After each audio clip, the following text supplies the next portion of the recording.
أنعمت عليهم غير المغضوب عليهم ولا الضالين آمين. بسم الله الرحمن الرحيم. قال المؤلف رحمه الله تعالى عن أم عتية رضي الله عنها قالت أخذ علينا رسول الله صلى الله عليه وسلم ألا ننوح متفق عليه. عن أم عتية رضي الله عنها قالت. Satu riwayat melalui jalur Ummu Atiyah. Semoga Allah meridhoi kepada Ummu Atiyah. Qalat, beliau mengatakan, akhadha alaina, telah mengambil janji atas kami Rasulullah sallallahu alaihi wasallam, akan Rasulullah sallallahu alaihi wasallam, alla nanuha, dan salah satu dari baiat janji itu alla nanuha, supaya kami tidak meratapi. Muttafaqun alaih, meriwayatkan hadis ini oleh Imam Bukhari dan Imam Muslim. Bapak jamaah yang dimuliakan Allah, alhamdulillah siang hari ini Allah masih memberikan kepada kita kesempatan untuk bisa hadir dan duduk di majelis yang penuh berkah ini. Mudah-mudahan duduknya kita walaupun sesaat menjadi obat buat kita dan menjadi wasilah turunnya keberkahan Allah bagi kita semua. Amin ya rabbal alamin. Hari ini kita masih melanjutkan adab kepada orang-orang yang sudah meninggal dunia. Dan kalau memang hari ini memang mencukupi waktunya, inilah pertemuan terakhir tentang janaiz sebelum kita membahas tentang zakat. Karena di dalam Islam nanti perkembangan zakat juga luar biasa. Nah, hadis yang baru saja kita baca dari Ummu Atiyah menjelaskan tentang adab bagi keluarga yang ditinggal mati. Hadis Ummu Atiyah ini bercerita begini. Ketika Rasulullah SAW kembali menguasai Mekah atau yang dikenal dengan Fathul Mekah tanpa ada peperangan, maka orang-orang kafir Quraisy pada saat itu menyerah kepada Nabi. Pada saat mereka menyerah kepada Nabi, Nabi masuk dengan tenang. Maka muslimah, perempuan-perempuan termasuk Ummu Atiyah yang sudah memeluk agama Islam diminta akhadha alaina, diminta berbaiat kepada Nabi. Baiat ini bukan baiat yang sekarang di YouTube yang dikatakan satu kelompok harus berbaiat kepada pemimpinnya, kalau dia tidak berbaiat maka dia masuk ke dalam neraka. Ada itu kelompok KNI itu. Dia harus berbaiat kepada imam. Kita yang nggak punya imam dan tidak berbaiat, tidak mengucapkan syahadat secara khusus, maka Pak Asep dan teman-teman insya Allah di dalam neraka katanya. Siapa imamnya? Siapa? Pak Asep imamnya siapa? Saya nggak pernah berbaiat. Ini yang jadi masalah buat kita. Bapak secara sorry nggak pernah kan diminta syahadat, nggak pernah Bang Ipul nggak pernah, Ustadz nggak pernah. Karena memang dalam paham Asy'ariyah Al-Maturidiyah, orang tidak perlu secara khusus mengucapkan baiat kalimat syahadat asyhadu an la ilaha illallah wa asyhadu anna Muhammadar Rasulullah kepada seseorang, tidak perlu kalau memang ketika dia terlahir daripada golongan keluarga bapak ibu yang Islam, maka nggak ada kewajiban. Kita ini Islam turunan.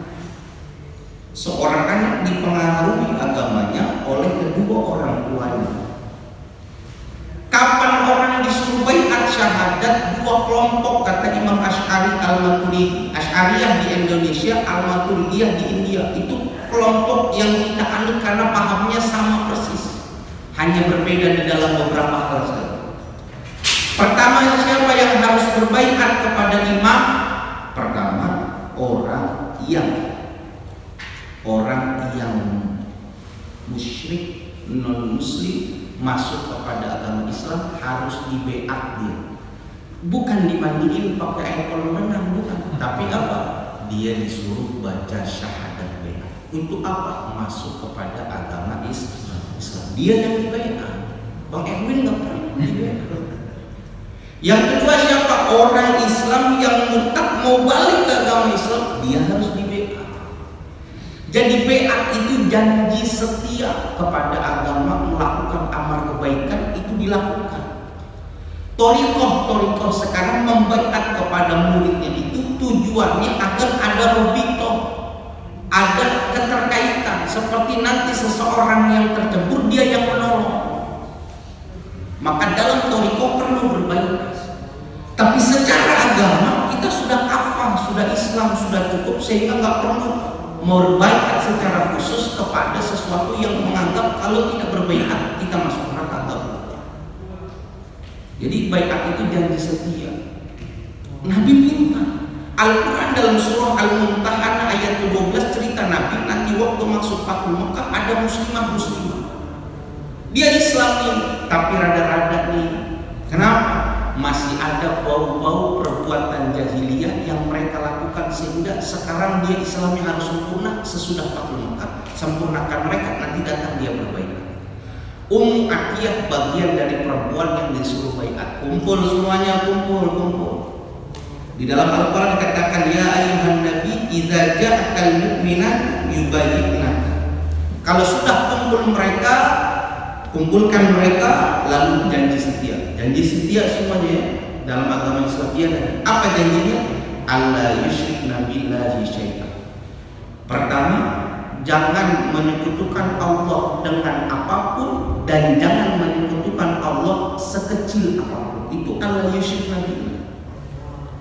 Itu tuh patung-patung jangan disembah. Kenapa? Nyimpen patung itu bahaya. Takutnya mengingatkan kepada tradisi dahulu, sehingga patung dibersihkan, diberikan makan. Boneka dol, boneka setan, buang-buang. Yang bahaya buat aku. Nah, ini cincin, keris, pedang yang punya kaitan-kaitan, ada kekuatan, dianggapnya itulah yang menolong, buang-buang. Ini sekecil apapun nggak boleh kan? Apalagi wala yasrikna, dan jangan suka mencuri.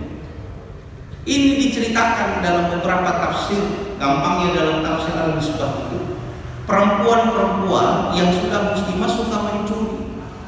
Siapa yang dicuri? Suaminya. Uang-uang suaminya suka dicuri. Dan Nabi tahu. Sehingga laki-laki pada saat itu gede banget. Kalau dia punya lahir anak perempuan, dia gede banget. Kenapa? Kelakuannya kayak mantan. Sampai pepatah atap Arab mengatakan nasruha bil buka wa birruha bisariqah. Nasruha bil buka, kalau punya anak perempuan, kalau dia mau nolong kita, paling nolongnya cuma nangis tuh. Kalau dia mau berbakti, sariqah, pasti boleh nolong kita lagi. Sehingga ayat selanjutnya dikatakan walayatuna auladahuna, mereka itu bayi-bayi perempuan dibunuh. Nabi bilang baiat jangan bunuh anak lagi. Perempuan saat itu nggak membunuh, tapi dia mengetahui suaminya membunuh bayinya dan dia setuju ya, itu dianggapnya sama saja membunuh. Jangan. Ini makanya perempuan sampai itu Nabi bilang jangan hilangin. Kata dia baru kan nyelot, suruh balikin lagi. Itu diambil. Nah terakhir daripada walayatina bibuhtan, yang paling parah dikatakan walayatina bibuhtan, jangan mendatangkan buhtan. Buhtan itu hoax, berita fitnah. Atau buhtan di sini kata ulama, perempuan saat itu takut dicerai. Karena takut dicerai, kalau dia tidak memiliki anak, maka melakukan buhtan, tipuan, pura-pura hamil, Lalu satu kesempatan dia menyolong bayi, lalu bayinya itu diakui sebagai anaknya, itu bukan fahisyah. Udah dijelasin sama Nabi, dalam hadis dikatakan Nabi juga bilang ala nanuha. Terakhirnya tradisi jahiliyah, kalau ada orang yang meninggal jangan pernah kau ratapi dia. Karena ada 3 kebiasaan yang dilakukan oleh orang-orang jahiliyah ketika orang yang dia cintai meninggal. Ada 3 golongan. Yang 3 hal ini Nabi terbebas dan Nabi nggak mau ikut campur. Kenapa? Dosanya besar. Apa itu? Yang pertama disebut dengan salikoh. Siapa yang disebut dengan salikoh? Mereka adalah orang yang ketika ditinggal wafat menjerit dengan suaranya. Itu salikoh. Yang kedua halikoh. Orang yang ketika meninggal orang yang dia cintai, dia mencambaknya daripada rambutnya, daripada bulunya cabut, memukul-mukul lukanya. Dan terakhir ada sikoh namanya, dia yang kalau meninggal orang yang dicintai merobek-robek bajunya. Intinya dia melakukan niyahah, maka orang yang ini Nabi terbebas, ada dosa bagi dirinya. Disuruh jangan gitu ya, itu tradisi jahiliyah. Hadis selanjutnya menceritakan bagaimana kalau ada keluarga yang sampai seperti itu, meninggal perempuannya nangis luar biasa, jeritan bagaimana? Maka dijelaskan Ibnu Umar radhiyallahu anhu ma'anin Nabi qala, dari sahabat Ibnu Umar bahwasanya beliau meriwayatkan bahwasanya Nabi sallallahu alaihi wasallam berkata, al-mayyitu yu'adzabu fi kubri bima nahiha alaihi muttafaqun alaih. Sesungguhnya mayit di dalam kuburnya itu disiksa dengan sebab orang-orang yang niyah atas diri. Orang ini meninggal, keluarganya nangis, suaranya jejeritan, meraung-raung seakan-akan dunia mau kiamat, ketinggalan dia. Ini jenazah di dalam kuburnya disiksa oleh Allah. Sampai malaikat pukul dadanya digepak. Tuh, emang benar yang dikatakan sama keluarga lu benar. Lalu nggak ada suami, gimana mau makan? Emang mau ngasih makan lu? Dipukul sama malaikat. Yang ngasih makan Allah. Itu ini hancurlah hidup saya. Emang dia ngasih hidup? Dipukul oleh jenazah. Tapi sama ulama dikatakan, loh kok bisa? Kan Islam nggak mengajari dosa turunan. Agama Nasrani mengatakan dosa turunan ada, tapi Islam kan nggak ada. Masa mayit yang sudah meninggal disiksa dengan sebab keluarganya yang menangis, yang niat? Kan Al-Quran mengatakan wala taziru waziratu wizra ukhra. Orang nggak bakal menanggung dosa yang dilakukan oleh orang lain. Betul. Yang dimaksud mayit ini disiksa dengan nangisan yang dijeritan oleh keluarganya. Kalau dia meninggal, sebelum dia meninggal, dia pesan sama keluarganya supaya meratapi dirinya. Jadi dia udah pesan tuh, nanti kalau gua meninggal, lu kudu nangis semuanya. Itu satu. Yang kedua, ini juga terjadi kepada mayit di dalam kubur disiksa dengan tangisan keluarganya. Kalau sebelum dia meninggal tidak bisa menjelaskan kepada keluarganya agar ketika dia meninggal jangan menangis, jangan niyah, jangan jejeritan dan jangan berkata apa-apa seakan tidak menerima dari takdir Allah. Kita ngajarin, kita nggak boleh. Pesan dari sekarang nanti, kalau saya meninggal dunia, menangis boleh, tapi jangan berkata apapun menentang akan takdir Tuhan, nggak boleh. Kalau kita nggak bisa ngajarin dan dia menangis jujur itu, bapak KPM belum bayar, tanggal 1 ya kan, bayar duit operasi nggak turun, ya kan, nangis dia jeritan tuh, itu mayatnya dipukul. Kata apa? Lu kenapa ngajarin anak lu? Kan dalam Islam nggak boleh nih, nggak boleh jeritan. Ada kok sampai begitu. Ini yang kalau bapaknya sedih keluar kota, ini anaknya dekat sama kakeknya. Kakeknya meninggal, jeritan dia, bapak tarik tangan boleh. Makanya Nabi bilang saat dulu jangan ke kuburan, kasihan mayitnya, jangan. Perempuan ini dua orang inilah yang disiksa dengan sebab niyah dari keluarganya. Pertama, tradisi orang dahulu pesan nanti kalau saya meninggal nangis dijeritan. Yang kedua, kita nggak bisa berpesan kepada keluarga Dulu kakaknya ayah saya waktu wafat masih paman, cuma semua paman saya dipanggil ayah. Ustaz Fatih juga manggilnya ayah Jaki. Saya masih mondok di Paru situ di daerah Darul Khalidin belakang dari tahun itu. Wafat gitu. Wafat. Yang jemput saya bingung gitu. Ngomongnya gimana? Karena disampaikan sama ayah, bilang suruh pulang aja. Lagi sakit keras. Udah jalan gitu. Dijemput sampai radio dalam. Feeling saya udah gak enak. Dia cuma bilang, maaf ya, saya nggak bisa nganter sampai rumah. Saya cuma disuruh jemput doang. Dia nggak berani, karena badan saya udah gede. Takut saya tebrok gitu kalau doang. Saya nggak. Benar sampai rumah, saya udah feeling ada bendera kuning, nggak ada lambang beringin. Berarti kan bukan Golkar kan? Bendera apa? Kalau bendera kuning di Saudi Arabia itu maaf, itu tempat pelacur. Jadi pelacur itu nggak ngaruh-ngaruh. Benderanya kuning di depan rumah, itu rumah bordil. Bapak kalau ke Mekah, ke Madinah, ini bukan luar tanah haram, daerahnya Mekah, tapi di luar tanah haram ada bendera kuning, itu rumah bordil. Jangan coba-coba makan di sini, makanannya beda. Kalau di kita kan murah banget ya, begini nih, mampir pagi Murdo, jurang ngambek, jurang ngambek, tegarotan, hanya ada pindahnya ke belakangnya Pak ya, di belakang tol belok kanan, jadi bukan di pinggir lagi. Jadi saya sering ke Masjid Bani Umar kan. Wah meninggal. Baru ketemu dipukul namanya. Dan jangan nangis. Itu tepatnya Pak. Kalau nangis doang kita ceritakan masih jangan ngomong apa dulu. Jangan baru kemarin jangan. Si tahu kita anak kita juga begini. Kita istri meninggal jangan nangis. Jangan ridho, karena salah satu penyebab istri masuk surga selain dia taat sama suami, rajin puasa, dia melakukan ibadah sholat, ketika meninggal suami ridho masuk surga. Udah kita kuat, tenang aja Pak. Tenang. Jangan kembali ke jangan ya. Jadi pesan dari kita Pak. Jadi kita bisa disiksa karena nangisan istri dan anak kita kalau sebelum meninggal gitu. Makanya ulama tuh kalau udah mau meninggal nangis, akur sama keluarga. Dipanggil mula anak perempuan, bapak mau ngomong apa sih? Diam, jangan nangis, dikumpul, jangan nangis. Kalau dia nggak mau nanti dia meninggal. Makanya mohon maaf ya, kiai ulama yang nggak ada anak ulama, banyaknya merokok. Kenapa? Mahal air matanya demi hormat orang tua. Kenapa? Dia udah puas berbakti sama. Itu di daerah dalam sesamping rumah orang tua saya, ibunya meninggal, nangis aja enggak. Jangan bilang kejam, anak perempuannya narik kasur. Ditanya gitu, kenapa lu nggak nangis? Ngapain gua nangis? 15 tahun bapak sama ibu tinggal sama gua, sampai dia nggak nikah, gua yang ngurusin, gua yang nyebokin. Dia datang setahun sekali, dia cerita.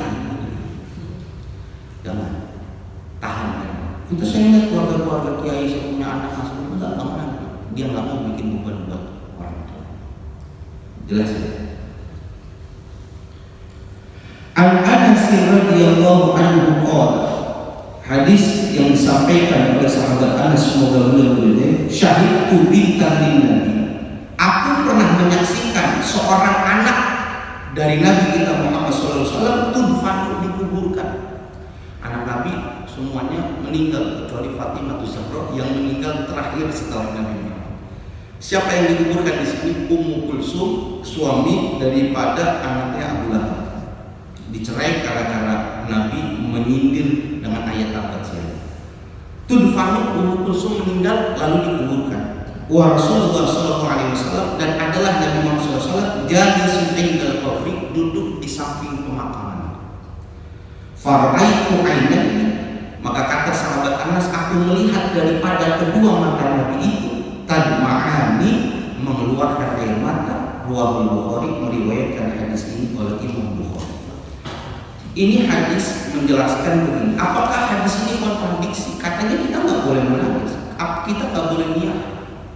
Dalam beberapa riwayat dijelaskan oleh para ulama-ulama ini, diceritakan itu ada beberapa kondisi ketika Nabi disebutkan, diceritakan nama seorang sahabat bahkan anaknya, Nabi nggak kuat menangis. Salah satunya lagi diceritakan, wahai Nabi, ada saat beribadah wafat, Nabi datang, Nabi netesin air mata. Dilihat oleh sahabat, Nabi nangis.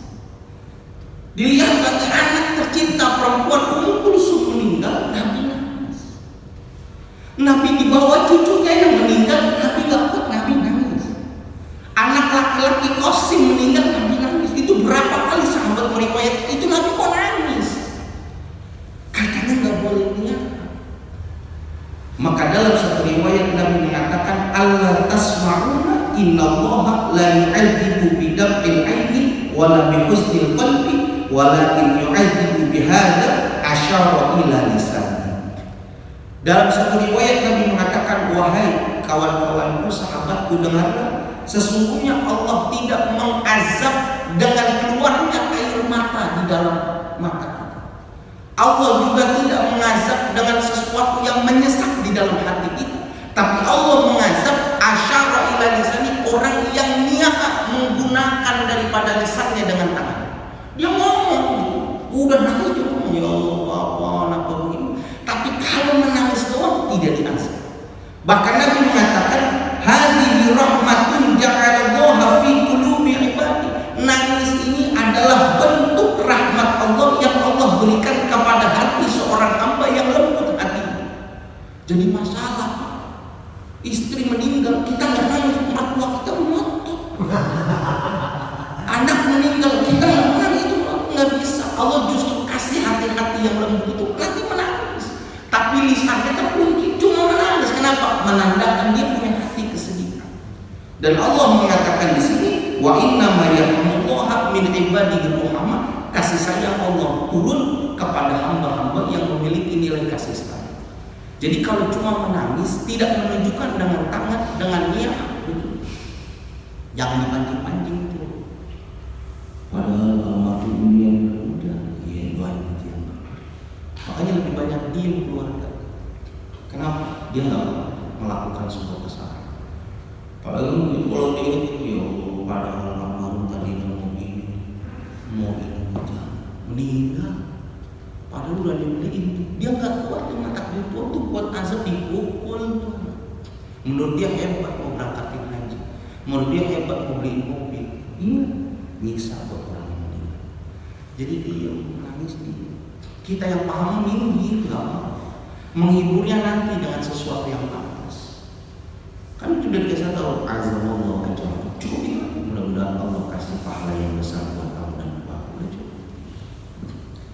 Ini Nabi nangis. Jadi kata, kalau dalam kaitan ini tidak termasuk niat. Kalau orang yang meneteskan mata, hatinya nyesek nggak?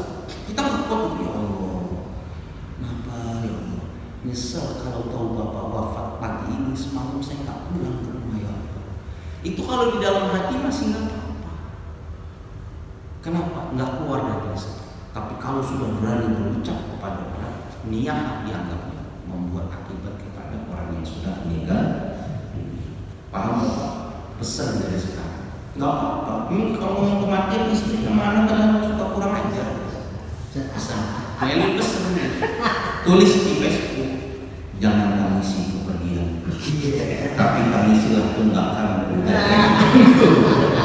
Iya. Makanya saya dulu udah ulang kali, 1000 kali saya katakan di sini, kalau ada istri teman yang ditinggal nangis dicerita, Pak Ustadz Ridwan dan lain Pak Jumur harus bikin dia bagaimana dia. Jangan diundangin, enggak, bisikin aja. Tenang, masa tidak lewat saya tanggung semua. Baru hebat, langsung nih, bener ya Pak Jumur. Aneh mau Bang Ipul dekat, nggak doain Bang Ipul ada. Tapi itu yang hebat, sampai ada ulama begitu ngajarin gitu. Dia tahu anaknya masih banyak.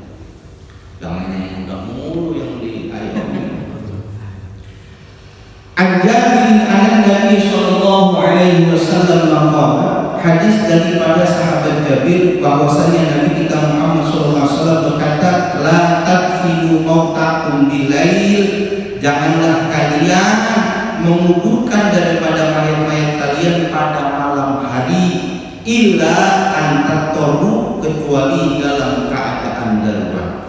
Akhrajahu Ibnu Majah wa asluhu fi Muslim, meriwayatkan hadis ini oleh Imam Ibnu Majah. Aslinya hadis ini ada di dalam kitab Sahih Muslim. Lakin kalau akan tetapi berkata Jabir, zajara, Rasul melarang an yubbar rajul, menguburkan seseorang bilaili pada malam hari, hatta yusalli alaihi, Nabi menyolatkan atas jenazah itu, menguburkan malam hari.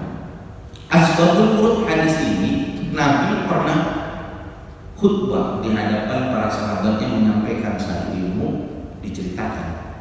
Nabi cerita, mengajarkan. Tiba-tiba sahabatnya ada yang bilang, Nabi, kemarin ada sahabat yang meninggal, Fulan bin Fulan. Nabi kata, kok saya nggak tahu? Kok saya nggak tahu? Ya Nabi dikubur. Yang sedihnya itu sahabat, kain kafannya itu nggak sempurna Nabi. Pengukurannya buru-buru malam. Sehingga Nabi mengatakan, la tudfan, laknya di situ laisa bitahrim, bukan haram, bukan juga makruh, tapi tanzim pelarangan Nabi supaya jangan, kalau bisa jangan malam-malam kubur. Kenapa? Kalau orang dikuburkan malam-malam, pasti ada sesuatu yang merugikan bagi hak si mayit. Memang dalam mengkafani mayit itu 3 jenis, Pak. Ada haknya Allah, ada haknya orang si mayit, ada hak yang sempurna. Haknya Allah cuma sebatas menutupi pusar dan bagian lutut. Kayak orang pakai sarung di atas pusar, itu paling minimal orang dikafani itu. Haknya si mayit 1 lapis kain yang menutupi, sempurnanya 3 lapis kain. Tapi kalau mayit ini meninggal punya hutang, maka dia nggak boleh dilapisi dengan 3 kain, cukup 1 kain saja. Yang 2 kain dijual buat bayar hutangnya orang ini. Nabi bilang, kenapa nggak nunggu besok? Jangan. Dalam kitab Subul Salam Bulughul Maram kasih tahu kalau malaikat siang itu lebih baik, lebih rohani. Malaikat malam lebih bengis. Satpam siang itu lebih mending. Satpam malam ada bengis. Kenapa? Dia hati-hati. Itu Subul Salam. Dan Nabi terpenting bilang itu, kenapa nggak bilang? Saya kan bisa hadir, bisa nyolatin dia. Kaidahnya apa? Illa tohu, kecuali dalam keadaan darurat. Kalau memang bisa nggak ditahan, harusnya di pagi banyak yang mati. Karena buru-buru yang mati jadi sedikit. Kain kafannya harusnya bisa disempurnakan dulu. Terkadang kuburannya malam-malam itu posisinya buru-buru, cara peletakannya dan lain sebagainya, penting terkubur. Jadi di sini bukan makna haram. Banyak ulama, bahkan Nabi Muhammad SAW, sahabat Abu Bakar, Siti Fatimah Zahra, Sayyidatuna Aisyah dikubur malam. Kenapa? Beda keadaannya supaya tidak ada pengkultusan orang.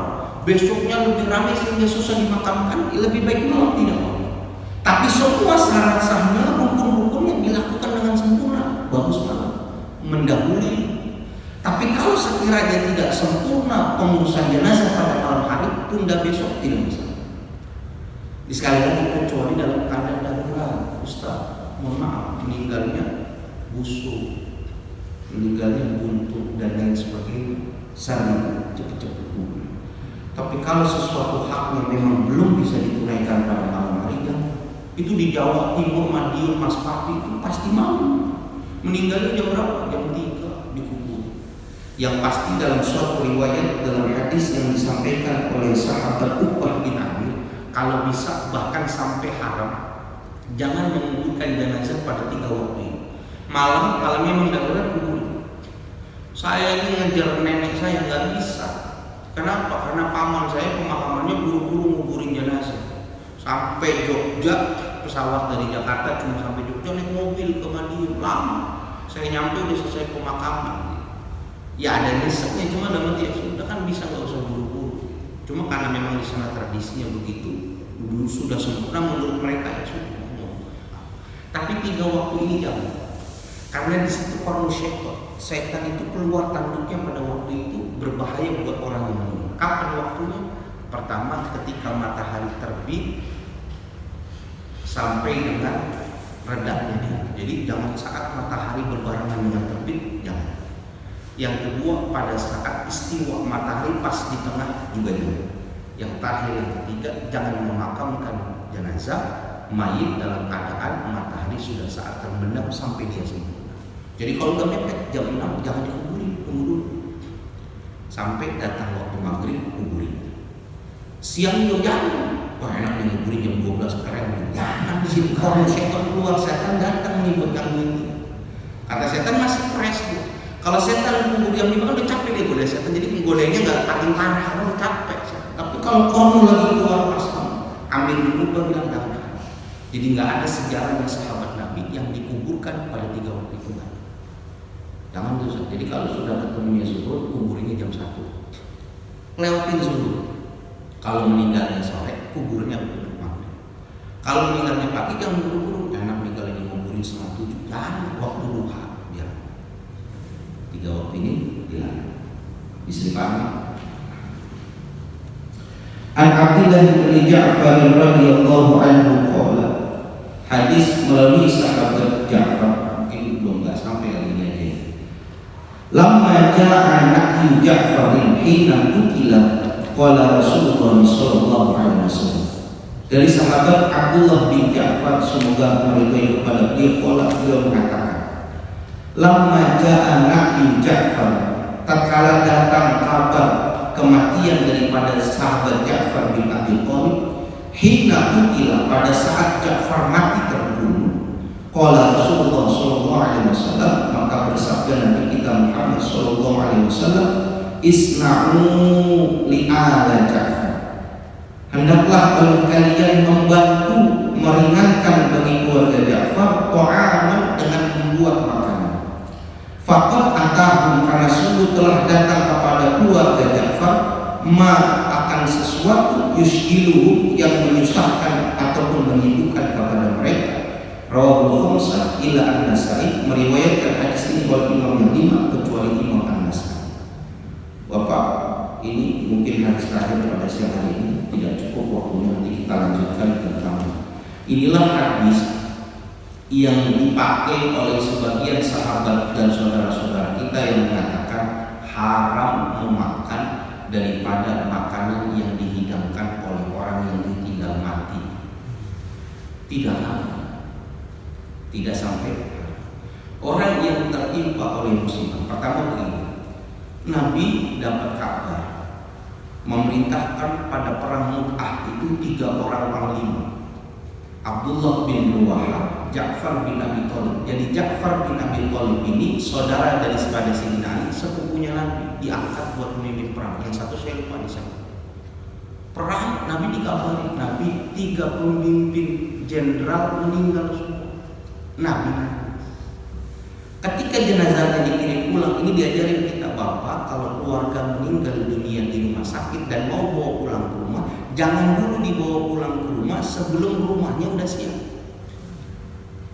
Kabarin dulu anaknya, Bapak udah gak ada, tolong itu meja-meja yang di ruang tamu pinggirin dulu, kasur dipan yang cukup buat Bapak taruh di kamar tengah supaya nanti Bapak bersih dulu. Jangan jenazah pulang nungguin masih buat pembantu, bentar kayak mobil gitu kan. Nunggu siap dulu. Jadi kita keluarganya nahan dulu, jangan nunggu di sana. Ya Pak RT, Pak Ustadz udah siap kok, Bapak udah disiapin tempat, baru kita kirim. Nabi Ja'far wafat. Nabi nangis, sepupu ini. Kata Nabi bilang kepada para sahabatnya, tolong kalian yang punya rezeki, bikinkan makanan, hibur keluarganya Ja'far. Karena orang akan banyak hadir ke sana bertakziah membutuhkan makanan, kalian yang mempersiapkan kepadanya. Bentuk apresiasi kalian kepada saya. Ini bukan menunjukkan kewajiban, enggak, anjuran Nabi. Kalau yang benar ini. Jadi jangan sampai keluarga memberikan air minum makan itu diambil dari uang yang ada di atas baso. Ini uang ini dipakai buat kelanjutan kehidupan atau membantu pengurusan jenazah orang yang meninggal. Yang benar kita yang datang yang membawa. Di tanah Jawa itu biasa kabar meninggal itu besok itu pada bawa beras. Mertua laki saya meninggal itu dibawain beras. Besok kita keluarga cuma isyaratnya ambil di 2000 taruh di amplop kecil, taruh di dalam baskom, kita pulang. Isyarat doang, ucapan terima kasih. Enggak pun juga enggak apa. Nah inilah yang dipakai kuat oleh sahabat-sahabat kita dari teman-teman yang lain, haram bentuk sedekah buat orang yang sudah meninggal dunia. Sampai nanti dalam 3 hadis selanjutnya diteruskan. Jadi saling aja, yang nggak boleh itu memaksakan. Ustadznya bilang jangan sampai nggak bikin tahlil. Besoknya jangan lupa. Hari ketiga, hari ke-7, 15, 40, 100 dan ini yang bikin panik. Jangan. Kita yang datang di Cirebon, Tegal Bubuk, nama daerahnya Marageni, dekat Pondok Labu. Itu orang kampungnya luar biasa. Dia tahu warga yang meninggal karena memang petani yang nggak kayak kita pekerja itu. Datang ke rumahnya, pengurusnya mana? Pasangin kan tenda, bangku di rumah. Mudingnya dipanggil, yang ngurusin jenazah dipanggil. Ada uang guyuban. Selesai dikuburkan. Pagi-pagi tetangganya udah datang. Ayo, mama, sepupu ipar saya udah, ayo, kemana? Ke makam bapak Naira, bapak kamu. Ayo tahlil mana? Kita harus bawa teh. Ayo makan. Jadi dari rumah udah bawa teh, ada yang bawa roti, dia begitu tuh caranya begitu. Itu yang benar ngikutin Nabi ngajarin. Keluarga lagi repot pak. Jangan itu biasanya sih makan saya rasa lagi 10.000. Kayaknya lagi kaki begadang, pakai sendal setengah tahu kan begitu. Anak selalu nasi aja. Jangan itu tradisi yang diterima. Tapi kalau keluarga ngeluarin makanan bawa besek itu hadiah. Yang pahala itu dikhususkan buat orang yang sudah meninggal. Jadi jangan paham ini sesuatu yang haram. Ini anjuran Nabi buat kita. Besok kita susah pak, punya uang. Besok itu kembali ke bapak semua. Bapak rajin sholat jenazah, bapak meninggal banyak ilmu. Bapak rajin sedekah, nggak usah pakai tanya pak. Tuhan yang atur semua. Tuhan. Menurut saya sampai nggak tahu kalau atur Nabi susah. Dosa usah dipikir nanti saya masuk. Saya masuk. Pemakaman berapa tahun saya? Meninggal antri. Jadi apa yang kita lakukan? Udah kita ringanin aja. Kita punya duit berapa kasih? Nggak usah banyak ngomong. Ini kan tuh panas banget, nggak ada uang apa ya? Gede banget. Saya tuh lagi menarik. Nanya dia begitu. Ampun dengan hati saya. Lu kemarin mau takziah mau nyari air.